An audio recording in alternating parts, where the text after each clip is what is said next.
कमरे में बंद करके उतार दिए कपड़े, घुटनों के बल बैठाकर पीटा, पानी में थूक मिलाकर पिलाया। जी हाँ, केरल में एक और खतरनाक रैगिंग का मामला सामने आया है। सबसे पहले तो जानते हैं रैगिंग होती क्या है। दुनिया भर में हुए शोध के मुताबिक स्कूलों, कॉलेजेस और प्रोफेशनल कॉलेजेस में रैगिंग जैसी परंपराएं प्रचलित हैं, जिनके जरिए सीनियर और जूनियर छात्रों के बीच में सहज वातावरण बनाया जा सके। आमतौर पर कॉलेज में हो रही रैगिंग पर यह कुतर्क दिया जाता है कि इससे नए बच्चे यानी कि जूनियर स्टूडेंट्स जो हैं वह अपने सीनियर्स और प्रोफेसर्स के साथ घुल मिल जाए, उनसे खुलकर बातचीत कर सकें। अंग्रेजी में इसके लिए आइस ब्रेक जैसे शब्द का इस्तेमाल होता है, लेकिन रैगिंग में होने वाली हिंसा का कोई जिक्र नहीं मिलता। केरल के स्कूल और कॉलेज में रैगिंग के इंसिडेंट बढ़ते जा रहे हैं। पिछले 6 हफ्तों में 6 केसेस सामने आ चुके हैं, जिसमें ब्रूटैलिटी व क्रूरता इस लेवल तक जा चुकी है कि जिसको आप सोच तक नहीं सकते। इन केसेस में फिजिकल टॉर्चर तो है ही, उसके साथ साथ साइकोलॉजिकल एब्यूज़ यानी कि मानसिक उत्पीड़न भी है। अगर केरला के रिसेंट इंसिडेंट के बारे में बात करें तो अभी कुछ दिन पहले ही केरला के कोट्टयम के एक नर्सिंग कॉलेज में 5 छात्रों को गिरफ्तार कर लिया गया।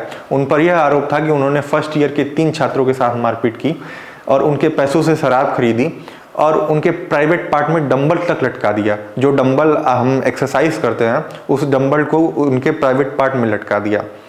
साल 2009 में ऑनरेबल सुप्रीम कोर्ट द्वारा गठित राघवन कमेटी ने अपनी रिपोर्ट में कहा कि रैगिंग का पीड़ित छात्रों पे विपरीत असर पड़ता है और इससे उनकी पढ़ाई तो प्रभावित होती है, साथ ही साथ उनके फोकस करने की क्षमता पर भी बहुत गहरा असर पड़ता है। राघवन कमेटी ने पाया कि रैगिंग की वजह से पीड़ित स्टूडेंट्स में शर्म, अपमान, बेचारगी जैसी भावनाएं पनपती हैं और इससे उनके मानसिक सेहत पर भी बहुत बुरा असर पड़ता है। अब आते हैं केरल के तिरुवनंतपुरम के एक सरकारी कॉलेज में हुई रैगिंग केस में, जो कि अभी 10 दिन पहले ही हुई थी।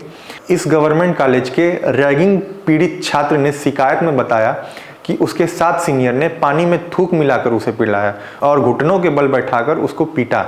इस फर्स्ट ईयर बायोटेक्नोलॉजी के पीड़ित छात्र ने बताया कि 11 फरवरी को कैंपस में 7 सीनियर्स ने उसकी पिटाई कर दी। पीड़ित छात्र ने सीनियर्स पर आरोप लगाया कि उन्होंने उसको बेल्ट और लाठियों से पीटा। उसने बताया कि पीटने के बाद वह लोग उसे यूनिट रूम में ले गए, जो कैंपस का यूनिट रूम है उसमें ले गए और दरवाज़ा बंद कर दिया।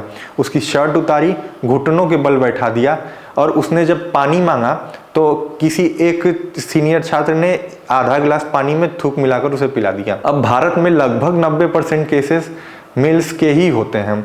अब आते हैं इसके रूट कॉज पे। क्या क्या इसके रूट कॉज हैं और ज़्यादातर ऐसे केसेस क्यों सामने आ रहे हैं। सबसे महत्वपूर्ण और इम्पॉर्टेंट रूट कॉज यह है कि ड्रग और अल्कोहल अब्यूज़ बहुत ज़्यादा है, यानी कि नशीली दवाएं और शराब का दुरुपयोग। भारत के विभिन्न राज्यों में ड्रग एडिक्शन की वजह से स्कूल और कॉलेजेस के कैंपसेस में छात्रों के बीच में वायलेंस या हिंसा फैल रही है, जिसकी कोई बात नहीं करता। और सबसे बड़ा रूट कॉज तो यही है, सबसे बड़ा रीज़न भी यही है। और दूसरी चीज़ कि रैगिंग के जो कानून बनाए गए हैं, चाहे वो केंद्र सरकार द्वारा निर्मित किए गए हों, चाहे वो राज्य सरकार द्वारा निर्मित किए गए हों, वह बहुत ही कमज़ोर हैं। ज़्यादातर जो कॉलेजेस या स्कूल इंस्टीट्यूट्स होते हैं, बदनामी के डर से पुलिस कंप्लेंट तो करते ही नहीं और ना ही FIR रजिस्टर करवाते हैं, और वह चाहते हैं कि इंटरनली ही सारा मैटर जो है सेटल हो जाए। अब एंटी रैगिंग के कानून और उनके लूप होल्स या फिर उनकी कमजोरी के बारे में बात करें तो हर राज्य के पास एक एंटी रैगिंग लॉ होता है। केंद्र सरकार के पास भी अपना एक लॉ है एंटी रैगिंग का। चूंकि यह घटना केरल की है तो केरल में भी एक एंटी रैगिंग लॉ है जो कि 1988 का है। इन कानून के प्रोविजंस की बात करें तो रैगिंग एक नॉन बेलेबल ऑफेंस है, जिसमें 2 साल तक की जेल की सज़ा, साथ ही साथ 10,000 तक का जुर्माना भी है। इसमें दोषी छात्र को एग्ज़ाम देने से डिबार्ड कर दिया जाएगा और उसका सस्पेंशन और एक्सपल्शन कर दिया जाएगा, यानी कि उसको निष्कासित कर दिया जाएगा स्कूल और कॉलेजेस से। देखने में तो यह कानून बहुत अच्छा दिख रहा है, लेकिन इसकी कमजोरी और बहुत से लूप होल्स हैं, जैसे कि FIR जो है वो रेयरली ही रजिस्टर होगी। अगर जो रैगिंग करने वाला छात्र है वो माइनर है, यानी कि 18 साल से कम है, तो FIR तो आप भूल जाइए। स्कूल कॉलेजेस अपने ही इंटरनल ही सेटल कर लेते हैं चीज़ों को। स्कूल और कॉलेजेस इंस्टीट्यूट अपनी इज्जत बचाने के लिए पुलिस कंप्लेंट करने की जगह केस को इंटरनली ही सेटल कर लेते हैं।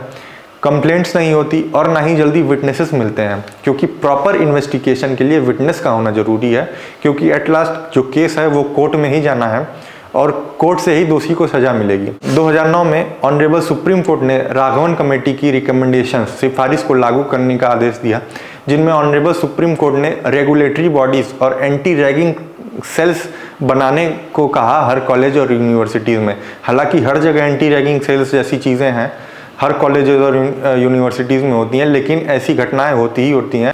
ऐसी घटनाएं दिन प्रतिदिन बढ़ती जा रही हैं, जो कि एक सीरियस कंसर्न है समाज और देश के लिए।